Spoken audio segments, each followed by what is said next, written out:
He wasn't supposed to survive. The wind moves first, low and steady, carrying the scent of pine and cold stone across the cliffside like a warning no one hears. And down below, where the rocks meet the shallow line of a narrow creek, a man lies twisted against the earth, his body still, his breath uncertain, his wheelchair nowhere in sight. Just a few broken branches and disturbed gravel marking the path of a fall that should have ended everything, and yet it didn't. Ethan Cole blinks once, slow, as if the world itself is too heavy to lift, his vision blurred by the pale gray light of early morning, the kind that turns everything soft and distant, and for a moment he doesn't remember where he is, only that something inside his chest still rises, still falls, still refuses to stop. The air is cold enough to sting, creeping through his jacket, settling into his bones, and somewhere far above, unseen through the trees, the edge of the cliff stands silent, holding its secret. Then comes the sound, faint at first, a soft crunch of leaves, a rhythm not of the wind, not of water, but of something alive, something searching, and out of the thin fog that clings to the forest floor, a shape emerges, low and steady, moving with purpose. Rex. The German shepherd doesn't rush, doesn't panic, his amber eyes locked onto the still figure ahead, his breath visible in the cold air, each step measured as if guided by something deeper than instinct, something that doesn't need to be taught. He reaches Ethan and pauses, just for a second, head tilted slightly, listening, watching, waiting for a sign, and when he sees it, the smallest movement, a faint rise in the chest, he lowers himself beside him without hesitation. The world remains quiet. No voices, no sirens, no help, just the sound of wind through branches and the distant trickle of water, and Rex presses closer, his body a shield against the cold, his warmth the only barrier between Ethan and the creeping stillness of the forest. Ethan's fingers twitch, barely, brushing against coarse fur, and though his eyes remain half closed, there is something in that contact, something that anchors him, that reminds him he is not alone in this place where no one was meant to be found. Time stretches. Minutes feel like hours. The sky above shifts from gray to a pale, uncertain blue, and still, no one comes. Rex doesn't move. Not when the wind picks up, not when the cold deepens, not even when his own body trembles slightly from exhaustion. He stays, watching, waiting, guarding, as if leaving is not an option that exists. Somewhere far beyond the trees, a road winds through the mountains, cars passing unaware, lives continuing untouched by what lies hidden just a few hundred feet below. And yet here, in this quiet pocket of earth and stone, something else holds the line, something wordless and unwavering. Ethan's breathing steadies, just a little, fragile but real, and Rex lowers his head beside him, eyes never closing, ears alert to every shift in the world around them. There are no promises here, no guarantees, only the thin thread of life and the silent presence of a dog who refuses to let it break. And in that stillness, in that quiet, something almost unseen begins to take shape, not loud, not dramatic, just a small, stubborn defiance against the ending that should have already come. The first memory does not arrive as a full picture, but as a feeling, something quiet and wrong that lingers beneath the surface of everything, like a note held too long in a song that should have ended. And it begins with sunlight, warm and golden, stretching across a narrow mountain road 12 hours earlier, when the world still looked ordinary and nothing had yet broken. Ethan sits in his chair at the overlook, the valley opening wide beneath him, miles of forest rolling out like a living sea. And for a moment there is peace, the kind that comes rarely and never stays long, his hands resting loosely on the armrests, his shoulders relaxed in a way they have not been in months. Behind him, Vanessa stands with both hands on the handles of the chair, her posture straight, her expression composed, almost distant, as if she is present only in body, her eyes not on the view, but somewhere else entirely. The wind lifts a strand of her dark hair, brushing it across her cheek, and she does not move to fix it. It is a small thing, but it lingers. Ethan notices it without knowing why. "You used to love this place," he says quietly, his voice steady but softer than before, shaped by years of learning how to speak around pain instead of through it. Vanessa does not answer right away. The silence stretches just long enough to feel intentional. Then she says, "I still do," but the words fall flat, like they belong to someone else, someone rehearsed. Rex sits a few feet away, his body angled toward them, ears alert, not tense but attentive in the way he always is when something does not align, his gaze shifting between Ethan and Vanessa, reading what neither of them says out loud. A hawk circles high above, its shadow drifting slowly across the ground, and for a moment everything feels suspended, balanced on something fragile. Ethan exhales and looks out over the valley again. "It is beautiful," he says, and this time Vanessa nods, but her eyes remain distant. "You know," she begins, her voice light, almost casual, "I was thinking about the insurance paperwork." The sentence lands gently, but it does not belong to the moment. Ethan turns his head slightly, confusion flickering across his face. "Insurance." "Yes," she continues, stepping a little closer, her hands tightening almost imperceptibly on the handles of the chair, "just making sure everything is in order. You know how things can get complicated." Ethan studies her now, really looks, and something inside him shifts, not fear, not yet, but a quiet awareness that something is off, something he cannot name but cannot ignore. "We already handled that," he says, his tone cautious, trying to keep the peace of the moment intact. Vanessa smiles then, but it does not reach her eyes. It is the kind of smile people give when they have already made a decision and are only waiting for time to catch up. "I just like to be certain," she replies. Rex stands slowly, his body still calm but more focused now, his eyes narrowing slightly as he watches her, not reacting, just observing, storing something instinctive and old.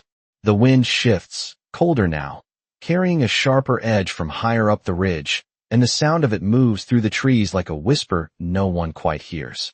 Ethan glances back toward the trail behind them, then forward again, the vast drop just beyond the gravel edge catching his attention for a brief second longer than before. It is strange, he thinks, how close everything is, how thin the line feels between where he sits and what lies beyond. Vanessa steps closer again, her presence now directly behind him, close enough that he can feel it without seeing it, and for a moment neither of them speaks. Time tightens. The world seems to hold its breath. Rex takes one step forward, slow, deliberate, his gaze fixed on her hands, and though there is no sound, no warning spoken aloud, something unspoken passes through the air between them, something ancient and immediate. Ethan opens his mouth to say something, anything, but the words never form. Because in that quiet, in that stillness, there is a choice already made, a path already taken, and the only thing left is the moment it reveals itself. It happens in a moment so quiet it almost feels like nothing at all.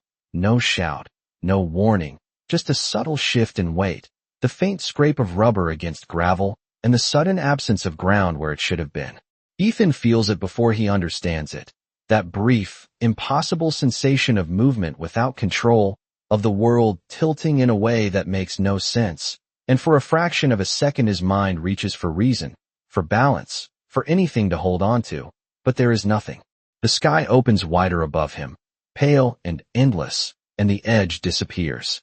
Time does not stop, but it stretches, thin and fragile, each second unfolding slower than it should, and in that space between what was and what is coming, Ethan turns his head just enough to see her. Vanessa stands at the edge, her figure still, her expression unreadable from this distance, and though no words are spoken, the truth arrives with a clarity sharper than any sound. Not an accident, not a mistake, something chosen. The air rushes past him, cold and fast, carrying the scent of pine and dust, and the world becomes a blur of color and motion, branches passing, light breaking, the ground rising to meet him in a way that feels inevitable rather than sudden. Then everything softens. Not darkness, not fully, but a quiet dimming, like the world lowering its voice. Above, on the edge, Rex moves before the moment is complete. He does not hesitate. The leash tightens once, then snaps free with a sharp sound that echoes briefly into the open space, and he runs, pause, striking the earth with urgency, his body cutting a direct path toward the place where Ethan vanished. There is no confusion in him, no pause to question what happened or why, only the simple, unwavering recognition that his human is gone and must be found. He reaches the edge and stops just long enough to look down, ears forward, body tense but controlled, reading the terrain, measuring the distance, and then he moves again, not over the edge, but along it, following the slope where the earth gives way more slowly, where a path exists that others would miss, his nose low, catching the scent that matters more than anything else. Below, the forest shifts back into sound. Leaves stir. Water moves.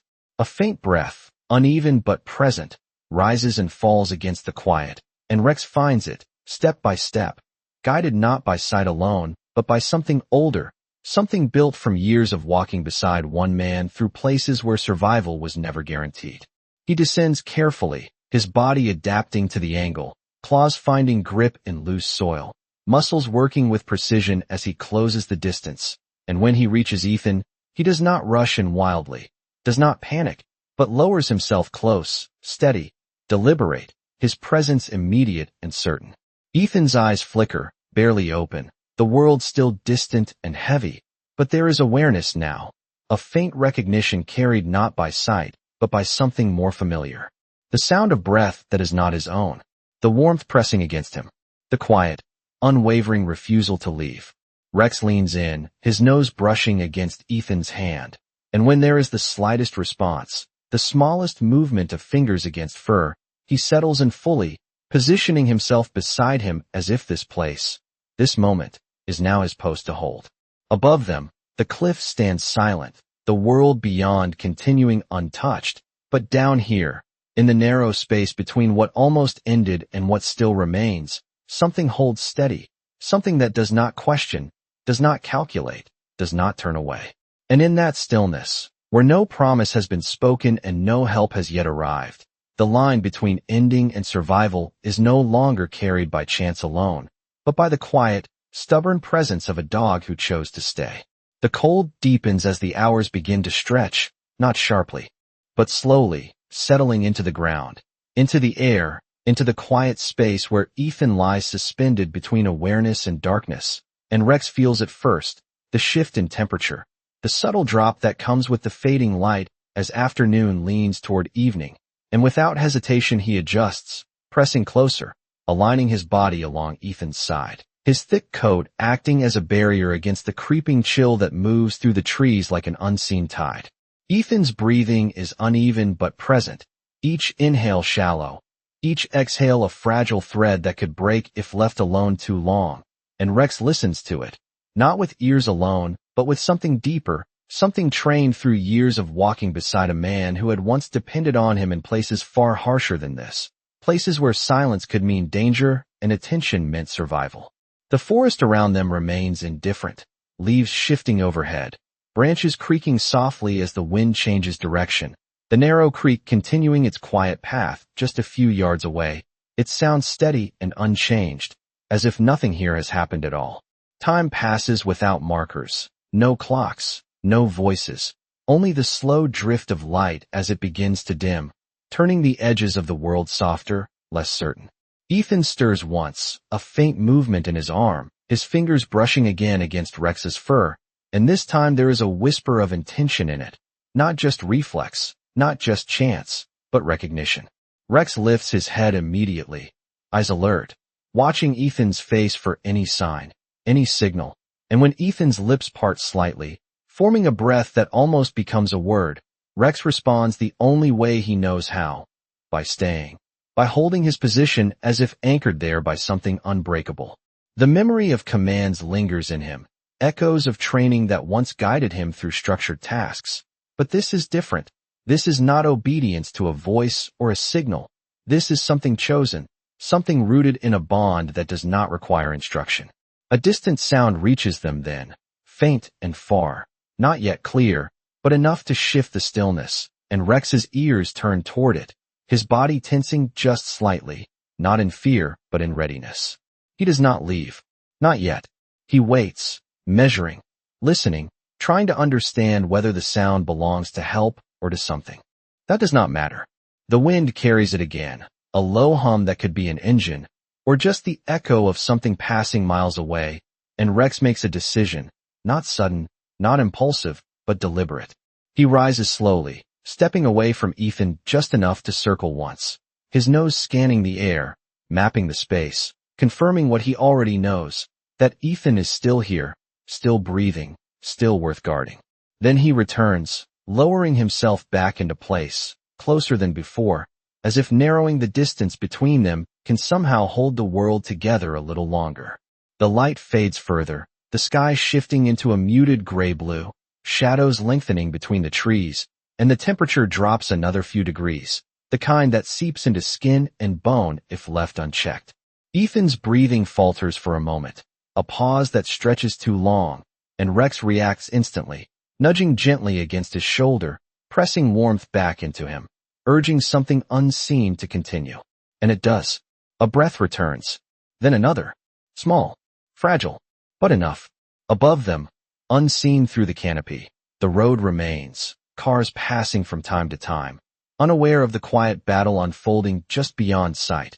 And somewhere along that road, a choice will soon be made by someone who does not yet know why they feel compelled to slow down, to look, to listen. But here, in this narrow space carved into the side of a mountain, there is only patience, only endurance, only the steady presence of a dog who refuses to surrender the life beside him. Rex lowers his head once more, eyes open, unblinking, fixed on Ethan as if willing him to stay, as if the simple act of not leaving is enough to hold the line between what has already been lost and what might still be saved. And in the quiet that follows, where the world offers no guarantees and no immediate answers, that small, stubborn act becomes everything. The night arrives without ceremony, slipping between the trees and settling into the valley with a quiet authority that changes everything.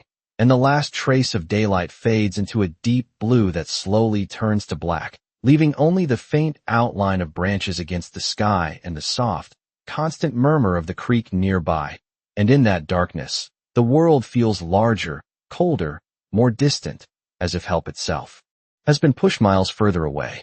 Ethan's breathing grows thinner, less steady now, each inhale taking longer to find, each exhale weaker than the last, and Rex feels the change immediately, his body tightening with a silent urgency that does not panic but does not ignore, his head lifting, ears scanning the darkness as if searching for something that has not yet arrived.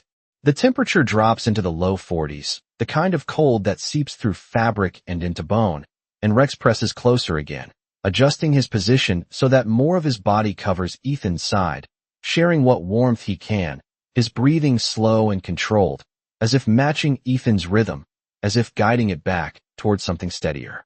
Minutes pass, or maybe longer, time no longer clear in the absence of light, and the forest begins to sound different, the subtle movements of night creatures replacing the daytime quiet, small rustles in the underbrush, distant calls echoing faintly through the trees, none of them threatening, but all of them reminders that this place belongs to something else now.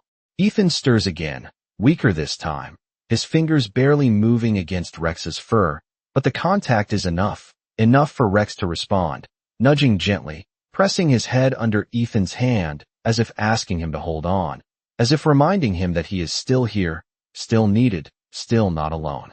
A memory flickers behind Ethan's half-closed eyes, not fully formed, just fragments, the sound of Vanessa's voice, the weight of her hands on the chair, the strange emptiness in her tone, and then the sudden absence of ground, the realization that comes too late, and even now, lying here in the cold, that understanding settles heavier than the fall itself, not sharp, not loud, just a quiet, undeniable truth. Rex shifts again, restless now in a controlled way, his instincts pulling him in two directions at once, stay and guard, or go and find. And for a long moment he does neither, caught between the two, his eyes scanning the darkness, his ears catching every distant sound, searching for something that feels like help. Then it comes again, clearer this time, a low hum carried faintly through the trees, unmistakable now as an engine, distant but real, moving along the road far above, and Rex's head lifts sharply, his body alert, the sound anchoring something in him that had been waiting. He stands slowly, stepping away from Ethan for the first time with intention, turning once to look back, his gaze fixed on the still figure as if committing the exact place to memory, every branch, every rock, every scent locked into him. He takes a few steps up the slope, testing the path, then pauses again, looking back once more, and in that moment there is something almost human in the hesitation, a conflict that does not belong to instinct alone, but to something deeper, something shaped by loyalty and choice. Ethan's breathing falters again, a pause that stretches too long, and Rex makes the decision. He returns quickly, pressing close one last time, his nose brushing Ethan's cheek, a brief, firm contact, and then he turns and begins to climb, moving with purpose now, faster but still precise, following the path he had traced earlier, his body working against the incline, muscles straining as he ascends through loose soil and tangled roots, driven not by fear, but by the simple certainty that staying is no longer enough. The darkness thickens around him as he climbs, the sounds of the forest shifting with each step, but he does not slow, his focus fixed on the distant hum that grows slightly louder with every yard gained. And above, unseen through the trees, headlights pass along the winding road, brief streaks of light that disappear as quickly as they come, unaware that somewhere below, a choice has just been made. One that may be the only bridge between a life fading quietly in the dark and a chance, however small, that it might still be found. The climb is slower now, not because Rex lacks strength, but because the night has thickened around him, turning every step into a careful negotiation between instinct and terrain. The slope steeper than it seemed before, the loose dirt shifting under his paws, small stones rolling away into the darkness with soft, distant taps that echo longer than they should. And still he does not stop. The scent of Ethan lingers behind him, fading with every foot gained, but it remains enough, a thread he refuses to lose, even as another scent begins to take shape above, faint but growing. Oil, metal, the unmistakable trace of machines that belong to the human world. The hum returns, stronger now, steady and rhythmic, and Rex lifts his head as he climbs, adjusting his path slightly, angling toward the sound with a certainty that does not come from thought, but from something deeper, something that has guided him before through chaos and confusion. His breathing quickens, visible in short bursts against the cold air, his muscles working in quiet coordination as he pushes upward, branch by branch, root by root, until at last the ground begins to level, the incline easing just enough to signal that he is close. The trees thin slightly here, the darkness less dense, and through the gaps he catches it, a flash of light moving between trunks, brief and distant, but real. He moves faster now, no longer testing each step, but committing fully, crossing the final stretch of uneven ground until the forest opens just enough to reveal the narrow mountain road above. It curves gently along the ridge, a strip of worn asphalt bordered by gravel and low brush, empty for the moment, quiet except for the fading echo of a vehicle that has already passed.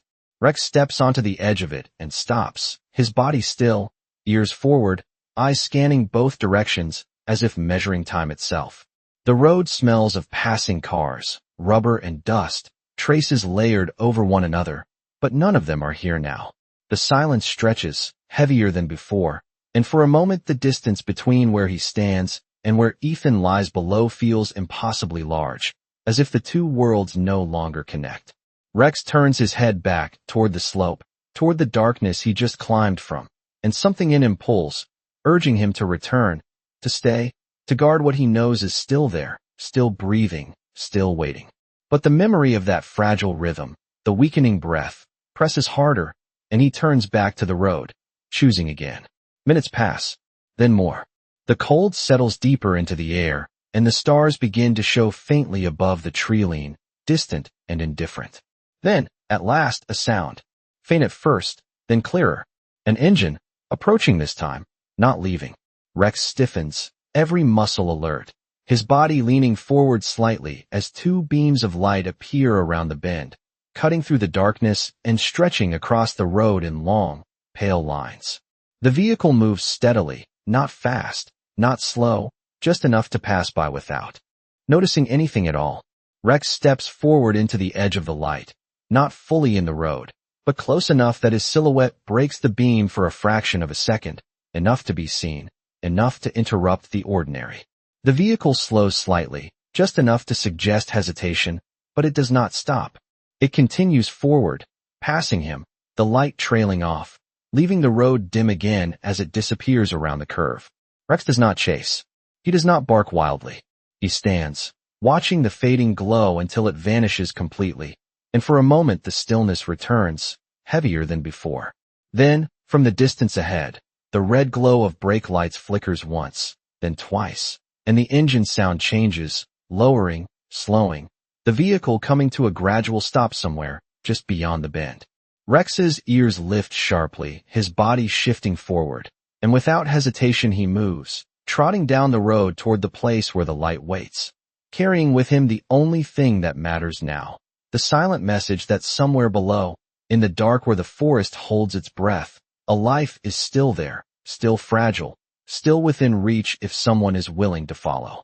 The vehicle idles just beyond the bend, its headlights cutting a narrow path through the trees, illuminating dust that drifts slowly in the cold night air, and when Rex approaches, he does not rush into the light, but slows, his body lowering slightly, cautious but determined, his eyes fixed on the shape of the car, as if it holds the answer he needs. The driver door opens with a soft mechanical click, and a man steps out, mid-40s, wearing a thick flannel jacket and worn boots, his breath visible as he exhales into the cold, his posture alert, but not afraid. The kind of stillness that comes from someone who has spent enough time outdoors to trust what he sees more than what he assumes. He looks down at Rex, studying him for a moment, taking in the details, the absence of a leash, the dirt along his coat, the intensity in his eyes. "You lost, buddy," he says quietly, his voice calm, measured, but Rex does not respond in the way most dogs would. He does not wag his tail. He does not circle or approach for comfort. Instead, he turns his head slightly toward the dark slope behind him, then back to the man, holding the gaze just long enough to say something without words. The man notices. There is a pause, brief but meaningful, where instinct meets decision, and something in Rex's posture, something in the stillness of his body, unsettles the ordinary rhythm of the moment. The man glances down the slope, seeing nothing but darkness and trees, then back at Rex again. "You want me to follow you?" he says, not as a question, but as a realization forming in real time. Rex takes a step backward, then turns fully, moving toward the edge of the road where the ground begins to fall away, stopping just long enough to look back once more, confirming the man is watching, then continuing, his pace steady, controlled, not running, but leading.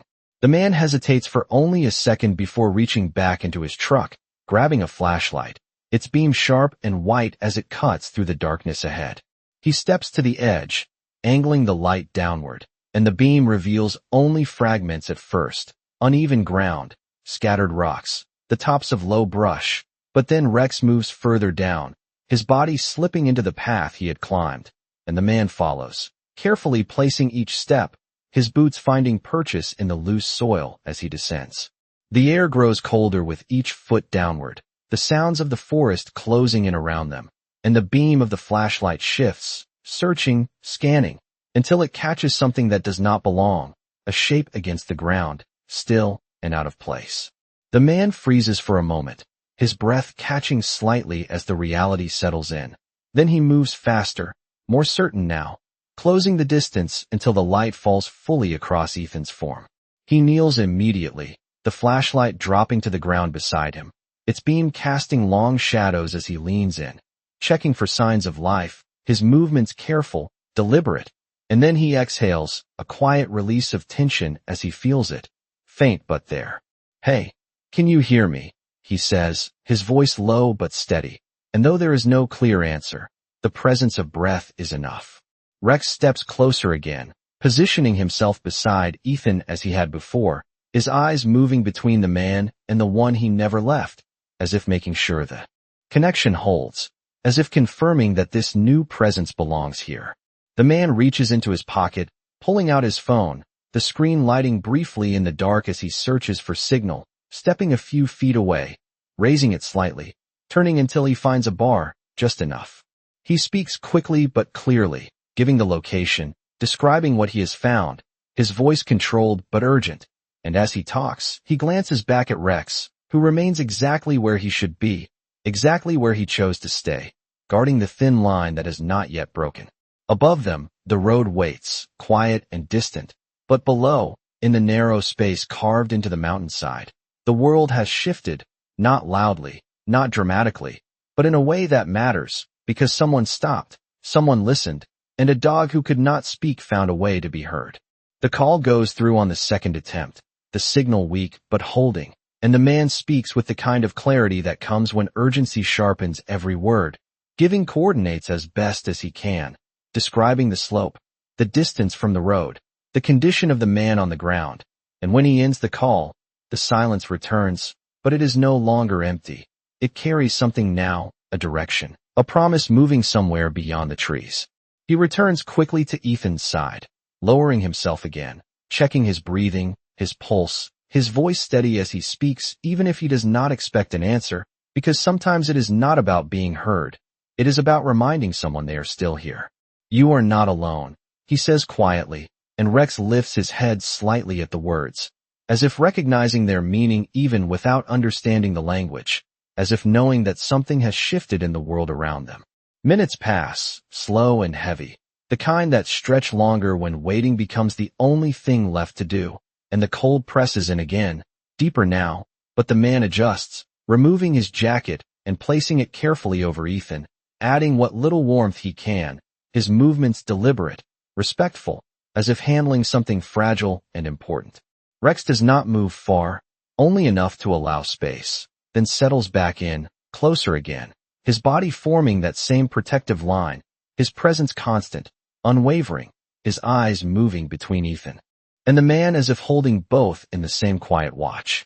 Then, faint at first, a new sound enters the night, distant but unmistakable, a low thudding rhythm that does not belong to the forest, growing slowly, steadily, until it becomes clear, a helicopter somewhere beyond the ridge, its blades cutting through the darkness with a sound that carries far, a sound that means something is coming.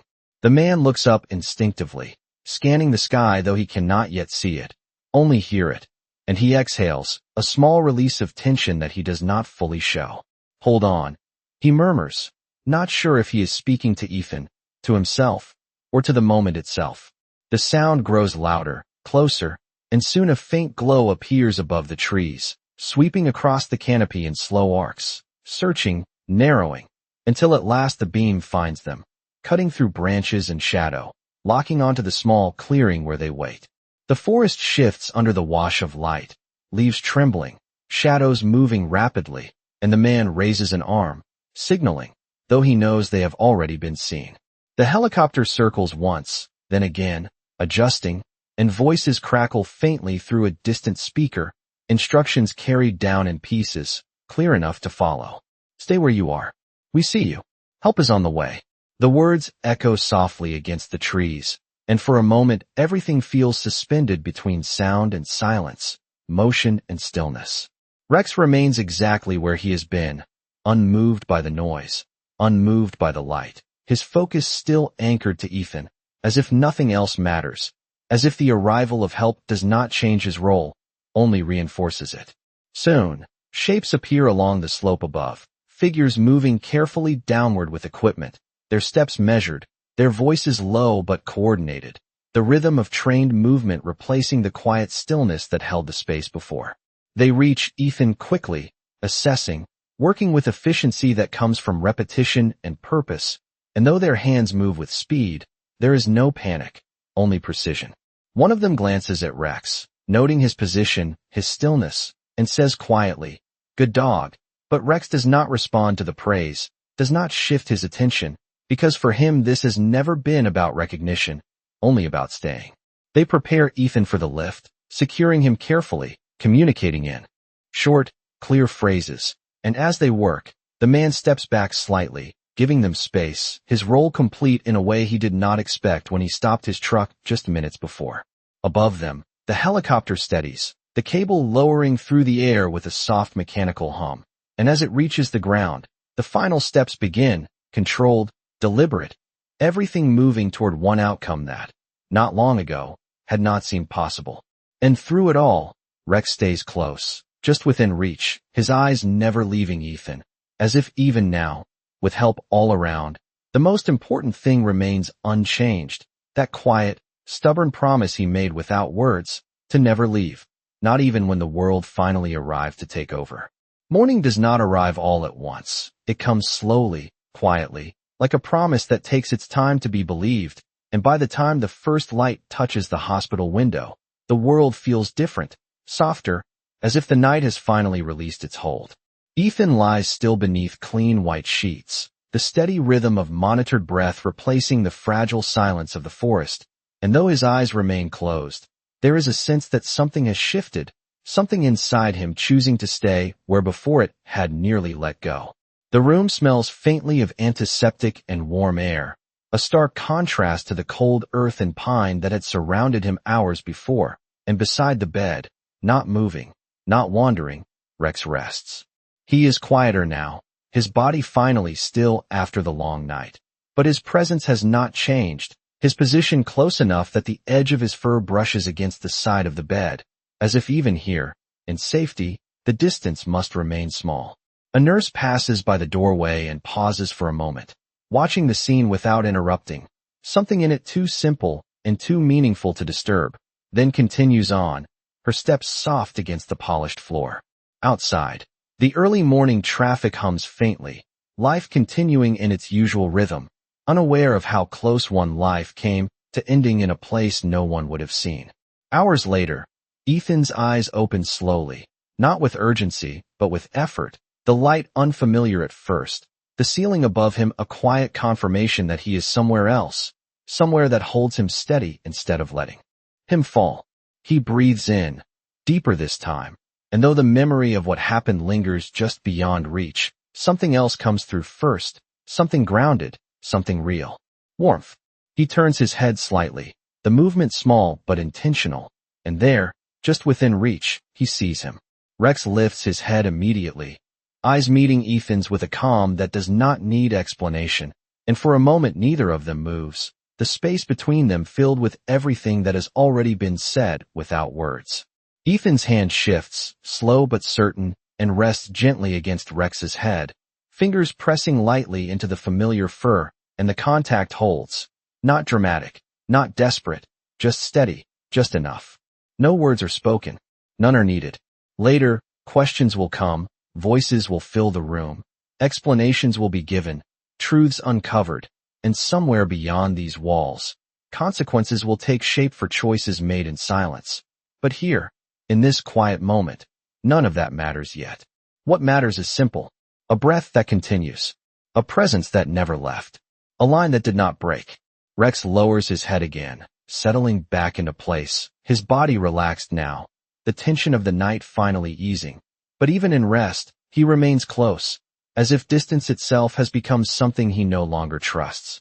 Ethan watches him for a moment longer, his expression softening in a way that speaks not of what was lost, but of what remained, and in that stillness, there is something deeper than relief, something quieter than victory. Outside, the sunlight grows stronger, filling the room with a gentle warmth that reaches every corner, and for a few seconds, nothing moves, nothing interrupts, the world holding itself in a kind of grace that does not need to be announced. Some stories do not end with noise. They do not end with triumph or applause. They end like this, in a room filled with light, where a man who should not have survived rests beside the one who refused to leave, and in that silence, everything that needed to be said already has been.